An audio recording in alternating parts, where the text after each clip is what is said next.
देशाचे 14वे राष्ट्रपती कोण होणार हे आज स्पष्ट होणार आहे। संसदेत मतमोजणीला सुरुवात झाली आहे, मात्र एनडीएचे रामनाथ कोविंदच राष्ट्रपतीपदी विराजमान होतील हे जवळपास स्पष्ट झालेलं आहे, कारण एनडीएकडे तब्बल 63% मतांचं पाठबळ आहे। दरम्यान मतमोजणी सुरू होण्याआधी कोविंद यांनी गुरुद्वारात दर्शन घेतलं।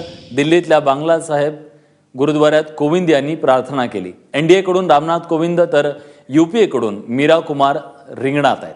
दरम्यान राष्ट्रपती पदासाठी सोमवारी संसदेत 99% मतदान पार पडलं। उत्तर प्रदेश, त्रिपुरा आणि महाराष्ट्रातील अनेक आमदार खासदारांनी एनडीएचे उमेदवार रामनाथ कोविंद यांना मतदान केलं। त्रिपुरातील तृणमूल काँग्रेसच्या गटानेही ममतांचा आदेश डावलून थेट कोविंद यांच्या बाजूने आपलं वजन टाकलं।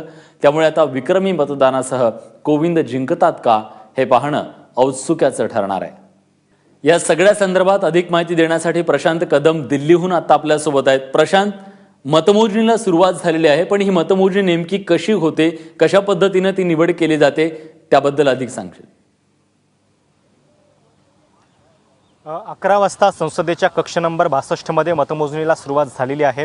याच कक्ष नंबर 62 मध्ये 17 तारखेला मतदान जे आहे ते झालेलं होतं आणि तिथंच अत्यंत कडेकोट सुरक्षा व्यवस्थेमध्ये मतमोजणीला सुरुवात झालेली आहे।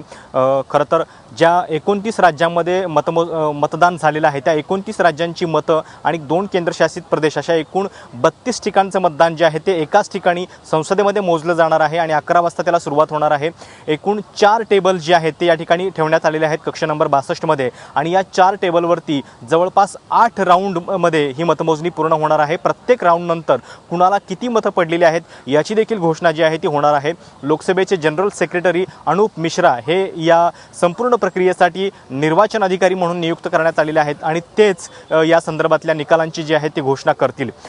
देशभरातले एकूण 4120 आमदार आहेत आणि 768 खासदार, म्हणजे 4 खासदारांना 4 खासदारांच्या जागा या रिक्त होत्या आणि एका खासदाराला डिस्क्वालिफाय करण्यात आलेलं होतं, त्यांना मतदान करता येऊ शकणार नव्हतं। त्यामुळे 768 खासदार आणि 4120 आमदार म्हणजे साधारण 5500 मतं जी आहेत ती मोजायची आहेत। त्याच्यामुळे फारसा वेळ लागणार नाही।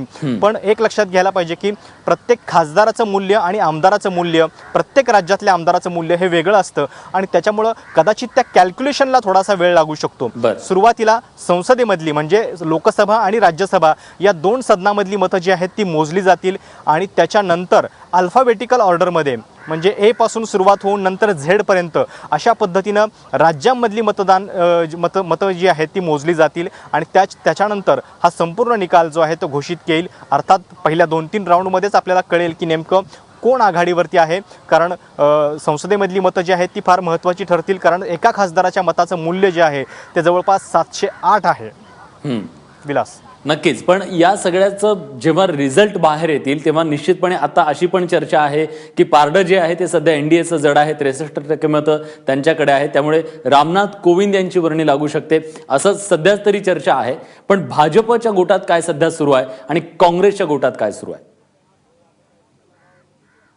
विलास, खरं तर जेव्हापासून ही निवडणूक जाहीर झाली तेव्हापासूनच आकडे जे सांगत होते त्याच्यामध्ये रामनाथ कोविंद यांचा विजय जो आहे तो स्पष्ट दिसत होता। त्याच्यानंतर ही जेव्हा यूपीएची सगळी स्वप्न जी आहे ती धुळीस तेव्हा मिळाली जेव्हा नितीश कुमार यांनी एनडीएला पाठिंबा दिला। म्हणजे नितीश कुमार यांच्याशिवाय जर आपण लक्षात घेतलं की एनडीएच्या पलीकडचे काही पक्ष आहेत, नितीश कुमार, त्याच्यानंतर AIDMK, त्याच्यानंतर BJD म्हणजे बिजू जनता दल, त्याच्यानंतर TRS आणि YSR काँग्रेस असे जवळपास 4 ते 5 पक्ष आहेत ज्यांच्या मतांची संख्या देखील फार मोठी आहे आणि या सगळ्या पक्षांनी रामनाथ कोविंद यांना पाठिंबा दिलेला होता। त्याच्यामुळे एनडीएचा विजय होणार याच्यामध्ये काहीही शंका असण्याचं कारण नाहीये। उलट भाजपमध्ये म्हणजे कालपासून आम्ही जी चर्चा ऐकतोय भाजप मुख्यालयामध्ये ती हीच आहे की त्यांना नुसता विजय नकोय, तर मागच्या वेळी प्रणव मुखर्जी यांना जितकी मतं मिळालेली होती त्याच्यापेक्षा जास्त मतं, म्हणजे भाजपची ही स्ट्रॅटेजी राहिलेली आहे। आपण इतर विधानसभांच्या निवडणुकामध्ये देखील पाहिलेलं होतं की नुसता विजय नव्हे तर अतिशय स्पष्ट बहुमताने विजय जे आहे ते भाजपने मिळवलेले आहेत आणि तशाच पद्धतीचा विजय जो आहे तो त्यांना राष्ट्रपती निवडणुकीमध्ये मिळवायचा आहे। अर्थात राष्ट्रपती निवडणूक ही केवळ प्रतिकात्मक असते, पण या प्रतिकात्मक निवडणुकीला देखील भाजपने फार गांभीर्याने घेतलेला आहे। सुरुवातीला यूपीएने बराच प्रयत्न केला होता की एक प्रकारे विरोधकांची एकजूट दाखवण्याचा, म्हणजे जरी आपण हरलो तरी सगळे विरोधक एकत्र आहेत आणि मोदी विरुद्ध सगळे अशा पद्धतीची एक लढाई निर्माण करण्याचा यूपीएचा प्रयत्न होता। मात्र भाजपने त्याला सुरुंग लावला, कारण कारण नितीश कुमारांसारखा अतिशय मातब्बर असा खेळाडू NDAच्या गोटामध्ये आलेला होता. शिवाय BJD, AIDMK, YSR हे सगळे जण आहेत ते UPAच्या गोटामध्ये सामील झाले नाहीत. त्यामुळं विरोधकांचं ऐक्य फोडण्यामध्ये भाजपला यश आलेलंच होतं. आता मतांची आघाडी ही जी आहे ती मागच्या वेळेपेक्षा अधिक असावी असा भाजपचा प्रयत्न आहे. नक्कीच, पण आता भाजपची नजर आहे ती 2019 वरती. 2019च्या दृष्टिकोनातून आज भाजपचा जो उमेदवार आहे, NDAचा उमेदवार आहे, तो राष्ट्रपतीवर पदावर बसणं हे त्यांच्यासाठी किती महत्त्वाचं आहे आजचा विजय 2019च्या दृष्टीनं? नक्कीच विलास, जर आपण एकूण इतिहास पाहिला तर हे इतिहासात पहिल्यांदा असं घडतंय की भाजपला जो हवा तो राष्ट्रपती बनतोय. म्हणजे वाजपेयींच्या काळामध्ये असं झालं होतं की वाजपेयींना त्यांच्या इतर मित्रपक्षांची मदत जी आहे ती घ्यावी लागलेली होती, कारण तितकंसं पुरेसं संख्याबळ जे आहे ते वाजपेयींकडे तेव्हा नव्हतं. आणि एकूणच म्हणजे तेव्हा शिवसेनेची देखील भूमिका यावेळी अतिशय महत्त्वाची ठरली असती जर भाजपकडे तेवढं संख्याबळ नसतं तर. आणि जेव्हा राष्ट्रपतीच्या उमेदवाराची निवड चालू होती तेव्हा देखील भाजपमधला एक मतप्रवाह असा होता की इतिहासामध्ये पहिल्यांदा जर आपल्याकडे संधी चालून आलेली आहे तर आपण यावेळी संघाच्या विचारांचा म्हणजे आपली जी कोर विचारसरणी आहे त्याच विचारसरणीचा कोणीतरी एखादा उमेदवार निवडावा, आणि तशाच पद्धतीची खलबतं देखील झालेली होती. अर्थात रामनाथ कोविंद यांची ही निवड जी आहे ती अनेक अर्थाने महत्त्वाची आहे. रामनाथ कोविंद हे जरी दुसरे दलित राष्ट्रपती असले तरी KR नारायणन हे जे आहेत ते साऊथमधून येत होते आणि रामनाथ कोविंद जे आहेत ते उत्तर भारतामधले आहेत. ज्या उत्तर भारतानं आजवर देशाला अनेक पंतप्रधान दिलेले आहेत त्या उत्तर प्रदेशमध्ये जन्मलेले रामनाथ कोविंद हे पहिले राष्ट्रपती असतील. आणि योगायोग म्हणजे सध्या पंतप्रधान नरेंद्र मोदी हे देखील वाराणसी म्हणजे उत्तर प्रदेशच्याच लोकसभा मतदारसंघातून येतात आणि राष्ट्रपती देखील उत्तर प्रदेशामधलेच आहेत. रामनाथ कोविंद यांच्या निवडीकडे काहींनी भाजपचा मास्टर स्ट्रोक असं जरी म्हटलं असलं तरी दुसऱ्या बाजूने जर बघितलं तर भाजपची ही मजबुरी होती का असा देखील प्रश्न आहे. कारण याच्या आधी जर आपण बघितलं जेव्हा ग्यानी जैलसिंग हे राष्ट्रपती झाले होते तेव्हा शिखांच्यावरती जे अत्याचार झाले होते इंदिरा गांधी यांच्या हत्येनंतर तर त्याला कुठेतरी शांत करण्यासाठी काँग्रेसनं तो निर्णय घेतलेला होता. शिवाय जेव्हा गुजरातची गोध्रा हत्याकांड झालेलं होतं त्याच्यानंतर वाजपेयींना अब्दुल कलाम यांच्या रूपाने एक मुस्लिम राष्ट्रपती जो आहे तो द्यावा लागलेला होता. आणि 2014 पासून आपण बघतोय की ज्या पद्धतीने दलित अत्याचाराच्या घटना देशामध्ये घडत आहेत आणि ज्या पद्धतीने मोदी सरकारवरती टीका होत होती त्या पार्श्वभूमीवरती नरेंद्र मोदी सरकारला हे जवळपास करणं भाग होतं की एखाद्या दलित उमेदवाराला पकडून राष्ट्रपती पदावरती बसवणं. अर्थात राष्ट्रपती पदाच्या या निवडीमध्ये अशा पद्धतीनं जातीची चर्चा होणं हे फार क्लेशदायक आहे. कारण आपण बघितलं उपराष्ट्रपती पदासाठी जेव्हा नावं जाहीर झाली तेव्हा त्यांच्या जातीची फारशी चर्चा कोणी केल्याचं आठवत नाही. पण राष्ट्रपती पदासाठी मात्र जेव्हा 2 दलित उमेदवार समोर आले तेव्हा त्यांच्या इतर गुणांची चर्चा होण्यापेक्षा त्यांच्या जातीची चर्चा अधिक होताना दिसली. नक्कीच ते दुर्दैव होतं. पण आणखी सुद्धा एक मुद्दा असा आहे की उत्तरेतून एक चेहरा राष्ट्रपती पदासाठी आणि उपराष्ट्रपती पदासाठी दक्षिणेतून चेहरा. भाजपनं कुठेतरी हा समतोल जो आहे प्रादेशिक समतोल तो समतोल साधण्याचा प्रयत्न केलाय. नक्कीच विलास, जेव्हा उत्तर भारतातलं हे नाव समोर आलं होतं तेव्हाच खरं तर हे सगळ्यांनी कायच बांधायला सुरुवात केलेली होती की उपराष्ट्रपती पदासाठी कदाचित भाजप दक्षिण भारतातल्या एखाद्या व्यक्तीचा विचार करेल. कारण एक लक्षात घ्यायला पाहिजे 2014चा मोदींचा जो विजय आहे तो संपूर्णपणे हिंदी बेल्टमधला विजय म्हणावा लागेल. कारण राजस्थान, गुजरात, मध्य प्रदेश, त्याच्यानंतर काही प्रमाणात महाराष्ट्र आणि छत्तीसगड या सगळ्या राज्यांनी जवळपास पैकीच्या पैकी जागा ज्या आहेत त्या नरेंद्र मोदींच्या पारड्यामध्ये टाकलेल्या होत्या. मात्र दक्षिण भारतामध्ये तितकासा शिरकाव जो आहे तो भाजपला करता आलेला नाही आहे.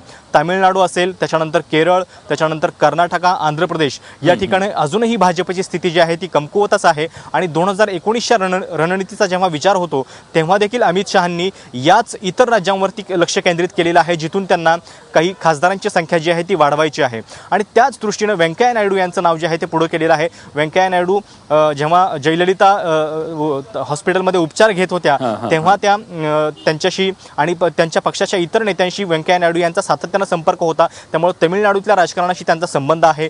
शिवाय ते स्वतः आंध्र प्रदेशमधले आहेत. आंध्र प्रदेशमध्ये भाजपची उभारणी करण्यामध्ये त्यांचा मोठा हात आहे. आणि याच सगळ्या दृष्टीनं इतर 2-3 राज्यांवरती त्यांनी प्रभाव टाकावा. कारण कर्नाटकमधून देखील ते राज्यसभा खासदार राहिलेले आहेत. आणि या दृष्टीनं व्यंकय्या नायडू यांची निवड केल्याचं दिसतंय. नक्कीच. आणि या सगळ्यातून भाजपला कुठेतरी आजच्या या निवडणुकीतून 2019ची निवडणूक दिसतेय का असा प्रश्न पडला तर वावगं ठरू नये. धन्यवाद तुम्ही दिलेल्या सगळ्या सविस्तर माहितीबद्दल. या निकालाचे सगळे अपडेट्स वेळोवेळी तुमच्याकडून आम्ही घेत राहू. दरम्यान आज मतमोजणीला सुरुवात झालेली आहे, पण ही मतमोजणीची प्रक्रिया कशी असते त्यावर आपण एक नजर टाकूया. सर्वात पहिल्यांदा संसदेची मतपेटी उघडली जाणार आहे, जिथं खासदारांनी आपले मतदान केलेलं आहे त्यांच्या मतदानाची जी मोजणी आहे ती सगळ्यात पहिल्यांदा होईल. त्यानंतर राज्यातील मतपेट्या राज्यांच्या नावानुसार म्हणजे अल्फाबेटिकली त्या उघडल्या जाणार आहेत. 4 वेगवेगळ्या टेबलांवरती ही मतमोजणी होणार आहे. 8 टप्प्यातील मतमोजणी दुपारपर्यंत पूर्ण होण्याची शक्यता आहे. निवडणूक निर्णय अधिकारी या निर्णयाची घोषणा करणार आहेत.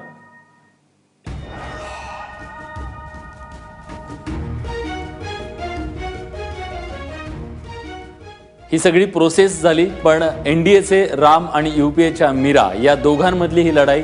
रामनाथ कोविंद सलग 2 वेळा खासदार म्हणून राज्यसभेवर निवडून गेलेले आहेत. मीरा कुमार सलग 5 वेळा लोकसभेवरती खासदार म्हणून निवडून गेलेले आहेत. रामनाथ कोविंद गरीब कुटुंबातून पुढे आलेत, कुठलीच त्यांना राजकीय पार्श्वभूमी नाही आहे. मीरा कुमार मात्र बाबू जगजीवन राम यांच्या कन्या आहेत. मोठा राजकीय वारसा त्यांना लाभलेला आहे. रामनाथ कोविंद भाजपचा दलित चेहरा म्हणून समोर आलेले आहेत. कोविंद यांना उत्तर म्हणून काँग्रेसनं दलित चेहरा असलेल्या मीरा कुमार यांना उमेदवारी दिली आहे. कोविंद यांनी कायद्याची पदवी घेतली आहे. दिल्ली हायकोर्ट आणि सुप्रीम कोर्टात त्यांनी वकिली देखील केलेली आहे. मीरा कुमार परराष्ट्र सेवेत होत्या, तिथून त्यांनी स्वेच्छानिवृत्ती घेतली आणि त्या काँग्रेसमध्ये दाखल झाल्या. रामनाथ कोविंद यांनी मुलांच्या शिक्षणासाठी केलेलं काम गाजलेलं आहे, त्याबद्दल त्यांचं कौतुक झालेलं आहे. मीरा कुमार यांनी युपीएच्या काळात लोकसभा अध्यक्ष म्हणून संयमी कारकीर्द केलेली आहे. तर या सगळ्या गुणांमुळे आपल्या देशाच्या राष्ट्रपती पदासाठी हे 2 उमेदवार एकमेकांच्या समोर उभे टाकले. आता यापैकी कुणाची निवड होते हे पाहणं महत्त्वाचं आहे. त्या संदर्भातल्या सगळ्या बातम्या एबीपी माझावर तुम्ही बघू शकणार आहात.